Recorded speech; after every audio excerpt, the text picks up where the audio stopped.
You are now listening to TheGrio's Black Podcast Network, Black Culture Amplified. Welcome back to TheGrio Daily and Episode 2, Conflicts Throughout the Diaspora, our continued conversation with Dr. Christina Greer. We're always lucky and thankful to have a guest who knows things on TheGrio Daily. Welcome to TheGrio Daily, Dr. Christina Greer. I'm always so happy to talk to you, Michael. And so recently, with a few movements that have begun in America, or kind of a narrative that there's been this narrative that, African immigrants, Caribbean immigrants, kind of have access to education, achievements that Black Americans, descendants of American, enslaved Americans, don't have. And there's kind of been almost kind of a xenophobia that has white supremacist tendencies in that, and to kind of solidify that narrative, they point out how Nigerian Americans are more likely to get access to college.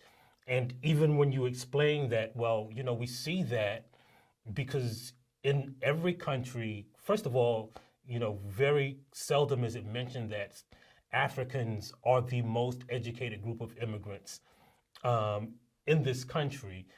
And we see first and second generation people with education tend to achieve more because on one hand, they didn't inherit that legacy of slavery. But what we also see is after 2-3 generations, those descendants eventually become to America, whether you look at the statistics for incarceration. But what we'll see is like in 2-3 generations, those grandchildren, those great-grandchildren, they eventually inherit the legacy of slavery. They eventually inherit the disparities, whether it is incarceration rates. But we never talk about that because that kind of what you talked about earlier, that zero-sum philosophy of America has this much, and if Black immigrants come and they're taking it from Black Americans. And I want you to talk about that tension that has arisen lately and has kind of been exhibited throughout history. So, a few things, Michael. One, we know it's not easy to get to the United States. So you have to have social, economic, sometimes political networks that actually allow you to come here. And so, yes, there's some people who come here, say, from refugee status, but people who are coming here, as you just said, disproportionately highly educated. To be from a Black country, you have to be better than, right, to even get here. And you have to be sponsored and all these other things. And so I always remind people when they say, well, Africans and Caribbeans are disproportionately, represented in higher institutions. In, say, the top 25 universities, there is a larger percentage of African and Caribbeans to Black Americans. But when you look at all universities across the United States, that's not necessarily the case. Black Americans are definitely overrepresented. But we have to remember, when we look at African and Caribbean immigrants, we're looking at a bushel, not the orchard. So I always try and remind people, for Black Americans, we got A through Z. We've got everyone here. When we're looking at Black immigrants, we have a select sample size.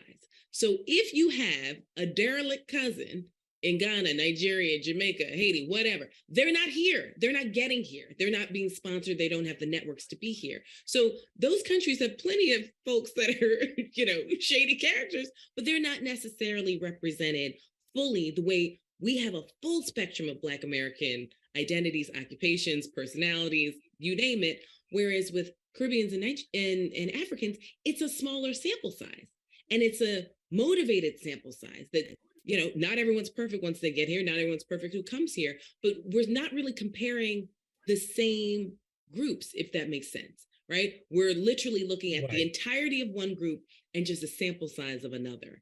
And so that's an important distinction to remember when there's always this setup of, why can't Black Americans be more like Caribbeans? Or why can't they be, hardworking like Africans? And when I ran the data and I interviewed people and I had people fill out surveys, and what was so astonishing and heartbreaking simultaneously, Michael, is that when I asked Caribbeans who they thought were the hardest working. By and large, Caribbean said Caribbeans are, Africans close second, and then distant third, Black Americans. When I asked Africans, no surprise, Africans say they're the hardest working, Caribbeans close second, distant third, Black Americans. When I asked Black Americans, one might assume Black Americans would say they're first and another group is second. Black Americans say Caribbean and African, top 1 and 2, and they themselves say they are a distant third. So it's this internalized identity of lack of work ethic, laziness, all these things that Black Americans say, well, I don't see myself as lazy, but as a group, we are. Like, as a group, we're not hardworking. As a group, we're not, as motivated as other groups. And so this internalized racism that has occurred within Blacks sort of sets it up where they view Black immigrants as better than, as well as Black immigrants viewing themselves. And this is from the survey data that I conducted using a labor union, because I wanted to have a control for people who all had the same occupation, working with individuals in New York City, because I didn't want to have doctors and lawyers and nannies and housekeepers and hairdressers and teachers. I thought that the diversity of the occupation might skew some of the data. So I interviewed Black ethnic folks across the board who all did the same job, and the differences in how they saw one another, even their own group, was really surprising. That's an interesting concept and an interesting result. One of the things that I find interesting about Black people, again, being from the Geechee Gullah culture, sometimes I'll, hear a Caribbean accent and it'll almost make me feel like home, or some of the commonalities in our social, what we call the social structure, or our traditions, our tendencies, how we eat, how we think, how we move, how we dance.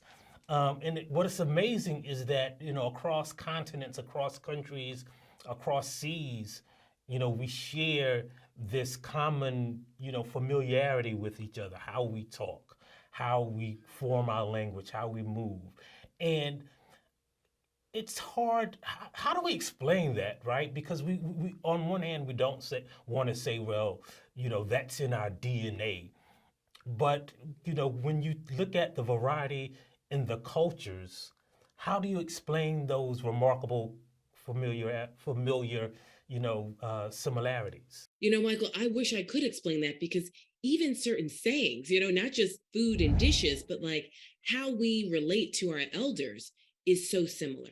When my best friend, whose family hails from Nigeria, when she's been around my family, or another good friend of mine is from Sierra Leone, and she came down to the deep South to visit my grandparents with me, and she was like, this is like being in Sierra Leone. Like, what's the difference? And I mean, I think there's so many.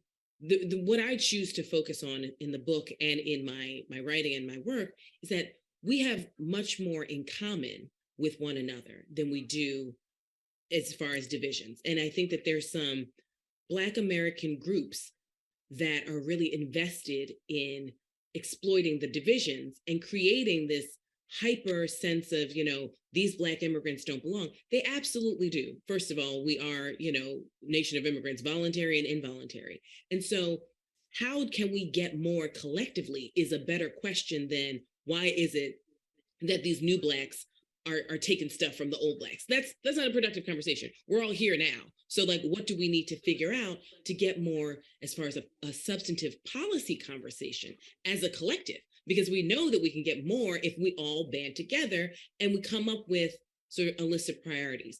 And it might not always be an easy conversation because we have distinct ethnicity. We have geographic diversity. We have got class diversity. And this is within all of our groups moving around simultaneously. So we know that, how we sort of square up is going to look at a very distinct at different times and different iterations, but it's worth the struggle. It's worth the conversation because we know if we're in this country together and we're in a country that is predicated on anti-Black racism, Black immigrants may not be caught up in the net right now, but as you said, generations, or depending on where you live, we do have Black skin and we share a certain concern for our future collectively. And so that's the conversation that I'm interested in having, not the who's smarter, Why is it that they're at universities and we're not? Why is it that they don't live in our neighborhoods anymore? Because that to me doesn't move us together. And, in the work that you do, the work that TheGrio is trying to do, to really have deeper conversations about who we are as Black people, not just in this country, but how we relate to Black people globally, sort of past and present.